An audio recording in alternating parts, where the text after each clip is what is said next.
2026 के अंदर किस तरह से फ्यूचर्स ट्रेडिंग की जा सकती है, बहुत ही आसान वे में बताने की कोशिश करूंगा और इस वीडियो के अंदर फ्यूचर्स ट्रेडिंग स्ट्रैटेजी भी आप लोगों को दूंगा जिसकी बहुत अच्छी विन रेशो है और बहुत से लोग इससे बहुत ज़्यादा फ़ायदा ऑलरेडी हासिल कर चुके हैं और मेरे पास एक ट्रैक रिकॉर्ड है उन सभी ट्रेड्स का जो मैंने इसके ऊपर ली हैं और उसके अकॉर्डिंगली ये जो स्ट्रैटेजी है इसकी 85% से भी ज़्यादा की एक्यूरेसी निकल के आ रही है। मैं एक्यूरेसी को इतना प्रमोट नहीं करता, मैं बिलीव करता हूँ रिजल्ट्स के ऊपर, प्रॉफिट्स के ऊपर कि at the end of month जो है वो आपकी क्लोजिंग प्रॉफिट में होनी चाहिए। एक्यूरेसी मैटर नहीं करती, बट यहाँ पर जो है इसकी एक्यूरेसी भी अच्छी है और at the end of month जो इंशाल्लाह प्रॉफिट के अंदर भी रहेंगे। बट इसको अंडरस्टैंड करना बहुत ज़्यादा ज़रूरी है और फिर किस तरह से आप फ्यूचर्स ट्रेड कर सकते हैं एक्सचेंज के ऊपर क्रिप्टो की, वो भी आप लोगों को आज इस एक वीडियो के अंदर समझने का मौका मिलेगा। तो लेट्स स्टार्ट द वीडियो। सबसे पहले स्ट्रैटेजी समझ लेते हैं, फिर उस स्ट्रैटेजी को एज इट इज़ कैसे आपने ट्रेड के लिए इस्तेमाल करना है वो भी समझना बहुत ज़्यादा ज़रूरी है, फिर उसको समझेंगे। सबसे पहले एक चीज़ है कि आपको ट्रेडिंग में इस्तेमाल करना आ रहा हो। ट्रेडिंग व्यू अगर आपको इस्तेमाल करना नहीं आता तो लिंक डिस्क्रिप्शन में डाल दूंगा, आपने ट्रेडिंग व्यू कैसे यूज़ करते हैं वो आपने सीख लेना है। अच्छा, यहाँ पर जब आप आएंगे तो यहाँ पर मैंने सोलाना का चार्ट ओपन किया। आपने जब भी कोई भी फ्यूचर्स की ट्रेड करनी है तो उसके लिए आपने सही से पेयर की सिलेक्शन करनी है। SOLUSDT.P, पी का मतलब है परपेचुअल कॉन्ट्रैक्ट और फ्यूचर्स ट्रेडिंग के लिए यही इस्तेमाल होता है और यहाँ पर ही आपको सही वॉल्यूम भी देखने को मिलेगा। तो यहाँ पर सोलाना USDT.P है। अगर आपने बिटकॉइन के ऊपर काम करना है तो आपने यहाँ पर BTC USDT.P लगाना है और क्योंकि सबसे ज़्यादा जो है वो एक्सचेंज जिसके ऊपर ट्रेड हो रही है वो बाइनांस है तो हम बाइनांस का सर्वर यहाँ से सिलेक्ट कर लेंगे। अच्छा, ये चीज़ होगी। फिर आपने 5 मिनट का टाइम फ्रेम सेलेक्ट कर लेना है। फिर आपने जाना है वॉल्यूम्स के सेक्शन में। वॉल्यूम्स के सेक्शन में जाएँ तो हम अमूमी तौर पर जो है वो पी फॉर प्रोवाइडर का बनाया हुआ वॉल्यूम जो इस्तेमाल करते हैं, smart money volume by P for provider. ये हमारे स्टूडेंट्स भी इस्तेमाल करते हैं, हम भी इस्तेमाल करते हैं, ये हमने खुद से बनाया हुआ है। आप इसको ले सकते हैं अगर आप हमारे मेंटरशिप प्रोग्राम में आएंगे, बट मैं आपको सिंपल वॉल्यूम भी इसको यूज़ करना बता देता हूँ। आपने वॉल्यूम को यहाँ से सिलेक्ट कर लेना, सिंपल वॉल्यूम जो आपको ट्रेडिंग व्यू में फ्री में मिल जाता है और आपने जो है वो इसकी सेटिंग कर लेनी है। वॉल्यूम के सेटिंग्स में जाना है तो स्टाइल में जाने के बाद आपने ग्रोइंग वॉल्यूम को ब्लू कलर का कर लेना है ताकि आपकी कैंडल के साथ मैच हो जाए। मैंने जो है वो कैंडल्स का कलर जो है वो भी ग्रीन से ब्लू किया हुआ है जो बाय वाली हैं, और जो सेल वाली हैं उनको मैंने रेड से जो है वो ब्लैक कर दिया। तो आप भी उसको इस तरह से कर सकते हैं। तो नीचे वॉल्यूम की मूविंग एवरेज है वो रेड है, उसको मैंने रेड कलर दिया हुआ है और मूविंग एवरेज की जो लेंथ है इनपुट्स में जाकर वो 10 कर दी है। ठीक है, और इस तरह से अब वॉल्यूम आपको नज़र आएगा। कैंडल्स का कलर भी मैंने यहाँ से सेटिंग की हुई है। आप जहाँ पर जाते हैं चार्ट्स के ऊपर तो यहाँ पर सेटिंग्स में जाने के बाद आप सिंबल्स को, बॉडी जो है उनकी ब्लू सारी पहली वाली और दूसरी सारी ब्लैक कर सकते हैं। अच्छा, अब ये तो बात होगी।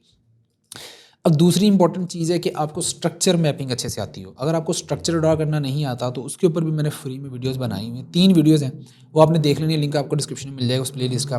जब आप उसको देख लेंगे तो आपको स्ट्रक्चर ड्रा करना आ जाएगा। तो यहाँ पे अगर हम देखेंगे कि आज के दिन का आगाज़ हुआ और मार्केट इस वक्त यहाँ पे ट्रेड कर रही है, तो इससे पीछे अगर देखें तो आपको नज़र आ रहा होगा कि ये बुलिश स्ट्रक्चर बना हुआ है। आपने उस करंट मार्केट का स्ट्रक्चर देखना है, बहुत ज़्यादा पीछे जाने की ज़रूरत नहीं है। अब यहाँ पर अगर आप देखें तो मार्केट ने जो है वो पहले ये वाला स्ट्रक्चर ब्रेक किया, फिर मार्केट ने ये वाला स्ट्रक्चर ब्रेक किया, फिर मार्केट ने ये वाला स्ट्रक्चर ब्रेक किया। अब सबसे लेटेस्ट स्ट्रक्चर जो है वो ये वाला ब्रेक हुआ है। आपने क्या करना है, जो ब्रेक हुआ है स्ट्रक्चर उसकी यहाँ पर जो है वो आपने एक लाइन लगा लेनी है। ये सारी लाइन जो है आप यहाँ से लगा सकते हैं। सेकंड ऑप्शन के अंदर जो है मुख्तलिफ लाइनें मौजूद हैं। आपने ये लाइन लगा लेनी ताकि आपको याद रहे कि ये एक ऐसा एरिया है कि अब मार्केट अगर इसके अंदर आती है तो हमने जो है वो ट्रिगर बार सर्च करनी है। ट्रिगर बार क्या होती है वो भी मैं आपको बताता हूँ। अभी आप देखें कि मार्केट यहाँ पर आई तो है लेकिन इसने क्लोजिंग नहीं दी और नया ब्रेक ऑफ स्ट्रक्चर यहाँ पर करने लगी है। 1 मिनट, हाँ हो गया यहाँ पर। अब आपका ये नया ब्रेक ऑफ स्ट्रक्चर हुआ है, मतलब कि आपका पीछे कोई सेटअप नहीं बना तो आपने उस लेवल को छोड़ देना है और अगले लेवल के ऊपर आ जाना है।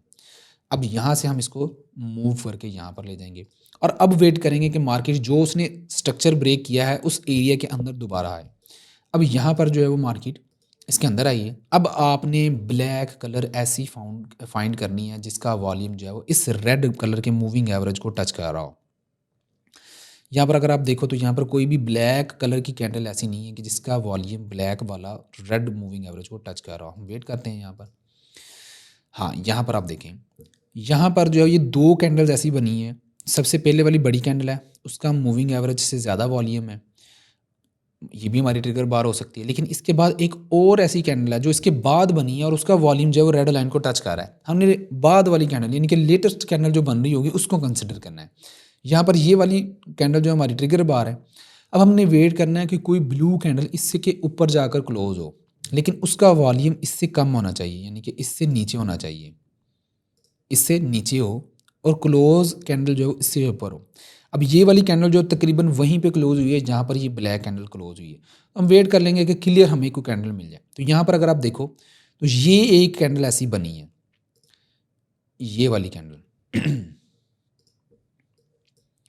ये एक कैंडल ऐसी बनी है कि जो ब्लैक कलर की कैंडल के ऊपर जाकर क्लोज हुई है, और इसका वॉल्यूम भी यहाँ पर कम है as compare to black candle. तो ये हमारी एक परफेक्ट एंट्री है, परफेक्ट सेटअप है। यहाँ पर हमने फिबोनाची टूल लेना है, और आपने वो ब्रेक करने वाली कैंडल का हाई और ट्रिगर बार का लो, इसको जो है वो आपने सेलेक्ट कर लेना है। और यहाँ पर आपने जो है वो ये जो फिबोनाची टूल है इसकी सेटिंग भी यहाँ पर आप देख सकते हो। ये वाली सेटिंग आपने ये कर लेनी है, इसका स्क्रीनशॉट आप ले लीजिएगा और दोबारा वीडियो आप देख लीजिएगा। अच्छा, यहाँ से आपने कर लिया इसको सेटिंग। अब आपने जो यहाँ पर बाय की लिमिट लगा देनी है, यहाँ पर इस तरह से बाय की लिमिट लगेगी आपकी, और यहाँ पर आपका स्टॉप लॉस जो इसके नीचे चला जाएगा। अब क्योंकि ये छोटी सी विक है तो उस विक के नीचे यहाँ पर स्टॉप लॉस चला जाएगा। ये आपका सेफ एसल है। और TP1 जो होगा वो 1/2 का TP होगा। अब ये आपने करके छोड़ देना है, मार्केट खुद ही आपकी बाय लिमिट उठाएगी और खुद ही आपका TP हो जाएगा। अब इसको कैसे आपने मोबाइल के ऊपर लगाना है, ये सबसे इंपॉर्टेंट चीज़ है कि आपने मोबाइल के ऊपर इसकी एग्जीक्यूशन कैसे करनी है। तो चलो मोबाइल की स्क्रीन पर लेके चलता हूँ, बाद में इसका रिजल्ट देखते हैं कि इसका TP हुआ है या क्या हुआ है। ओके, तो यहाँ पर जो है हमने बाइनांस की एप्लीकेशन जो है वो ओपन कर लिया है। बाय द वे, अगर आपका बाइनांस का अकाउंट नहीं बना हुआ तो आप बहुत सी चीज़ें मिस कर रहे हो। लिंक डिस्क्रिप्शन में आप बाइनांस का अकाउंट बनाएं, और अगर आपका ऑलरेडी बना हुआ है तो आप अपने किसी भी भाई का, बहन का, वाइफ का, मदर या फादर का बना सकते हैं। मेरे लिंक से फ़ंड वहाँ पे ट्रांसफ़र करके ट्रेड कर सकते हैं। उसमें आपको एक तो फ्री प्रीमियम ग्रुप की एक्सेस मिल जाएगी फॉर द लाइफ टाइम, अगर आप उसके ऊपर ट्रेड करते रहते हैं रेगुलर।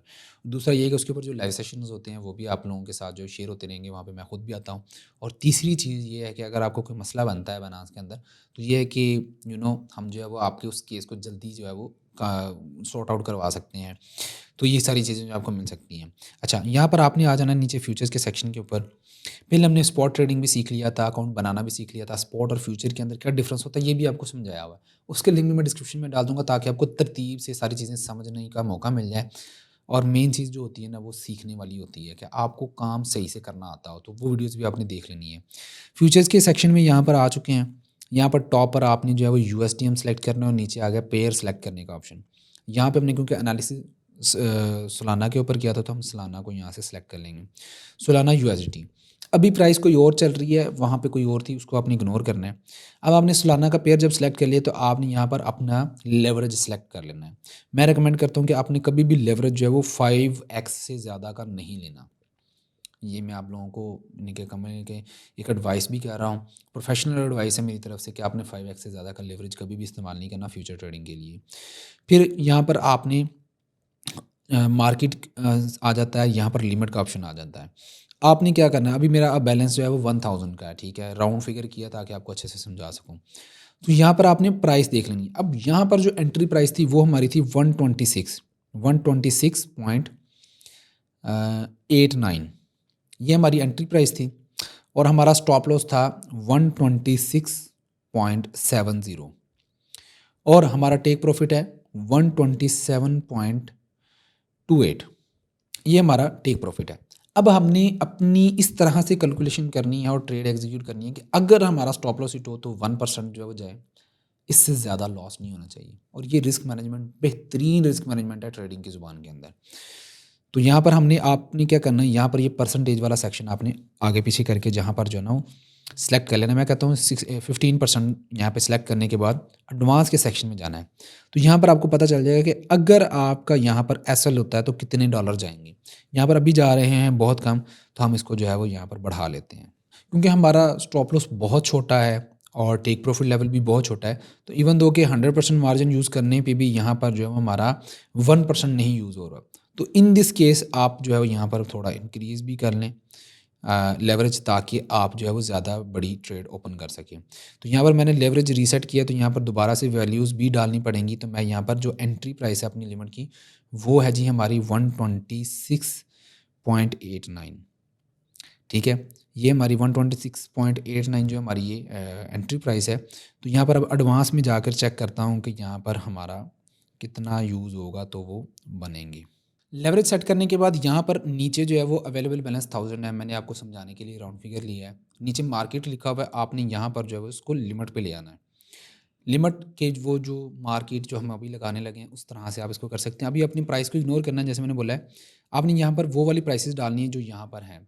मैंने यहाँ पर जो है 126.89 डाली है, जो मेरी एनालिसिस कह रहा था। टेक प्रॉफिट भी मैंने वो डाल दिया है 127.28 जो टीपी है, और 126.7 जो मेरा स्टॉप लॉस है। तो मैंने ये तीनों वैल्यूज़ ऐड करनी है। अब आपने ओपन लॉन्ग के बटन पर जब क्लिक करना तो ये आपकी लिमिट एग्जीक्यूट हो जाएगी। यहाँ पर आपने अमाउंट सेलेक्ट कर लेनी है। आपने अमाउंट 1% के हिसाब से सेलेक्ट करनी है, ठीक है। और उसके बाद आपने जो है वो ओपन लॉन्ग के बटन पर क्लिक कर देना, तो आपकी ये लिमिट एग्जीक्यूट हो जाएगी। इस तरह अगर आपने सेल की लिमिट लगानी है तो ये सारी वैल्यूज़ ऐड करके ओपन शॉर्ट के बटन पर क्लिक कर देना, तो आपकी पोजीशन लग जाएगी। इसके बाद आपने कुछ भी खुद से मैनुअली नहीं करना, आपकी स्ट्रैटेजी सारा कुछ करेगी। आपने इसके ऊपर यकीन रखना है। हम क्या करते हैं कि हम स्ट्रैटेजी तो बना लेते हैं, लेकिन जब ट्रेड लगाते हैं तो मैनुअली क्लोज कर रहे होते हैं। प्रॉफिट थोड़ा सा होता है, मैनुअली क्लोज कर देते हैं। स्टॉप लॉस होता है तो हम वेट करते रहते हैं। तो इस वजह से रिजल्ट जो है प्रॉपर एज पर स्ट्रेटजी नहीं मिलते। अभी अगर हम बात करें कि ये हमने अगर ट्रेड लगा दी होती तो इस ट्रेड का टीपी होता या एसएल होता। तो अभी देख लेते हैं कि मार्केट क्या करती है। लिमिट लगा दी हमने, मार्केट अगले 5 मिनट 10 मिनट के अंदर, ये देखें अब ये काफ़ी मिनट टाइम गुजर चुका है। आपने वेट करना है अनटिल के वो ब्रेक ऑफ स्ट्रक्चर करने से पहले पहले अगर ऑर्डर उठा ले तो ठीक है, अगर नहीं उठाती तो आपने लिमिट रिमूव कर देनी है। तो अगला ब्रेक ऑफ स्ट्रक्चर होना है इस हाई से। तो हम तब तक ये लिमिट अपनी लगी रहने देंगे जब तक कि ये ब्रेक ऑफ स्ट्रक्चर ब्रेक नहीं हो जाता, या फिर हमारा ऑर्डर पिक होने के बाद एसएल या टीपी नहीं होता। तो यहाँ पे हमारी ट्रेड जो है वो पिक हुई थी, और साथ ही हमारा अल्हम्दुलिल्लाह टीपी जो है वो हिट हो चुका है। तो ये 1/2 का रिस्क टू रिवार्ड रेशो था, यानी कि 1% का अगर हमने रिस्क लिया होता तो 2% जो हमारे यहाँ पर प्रॉफिट हमें मिल जाना था। और ये एक स्ट्रैटेजी है, फ्यूचर ट्रेडिंग की स्ट्रैटेजी। आज की इस वीडियो के अंदर मैंने आपको बताया कि किस तरह से इस स्ट्रैटेजी को आप समझ सकते हैं, यूज़ कर सकते हैं, और इस स्ट्रैटेजी को फिर आपने किस तरह से अपनी एक्सचेंज के ऊपर इस्तेमाल करना है। ये मैंने बाइनेंस एक्सचेंज को इस्तेमाल करता हूँ, तो मैंने बाइनेंस एक्सचेंज के ऊपर आपको समझाया। मज़ीद अगर कोई क्वेश्चन है, कोई चीज़ समझ नहीं आई, तो डिस्क्रिप्शन अपना कमेंट सेक्शन में आपने मुझे बताना है। अगली वीडियो जो है मैं उसके ऊपर बना दूँगा। अगर चैनल को सब्सक्राइब नहीं किया तो सब्सक्राइब ज़रूर कर लें। अपना ख्याल रखिएगा। अल्लाह हाफ़िज़।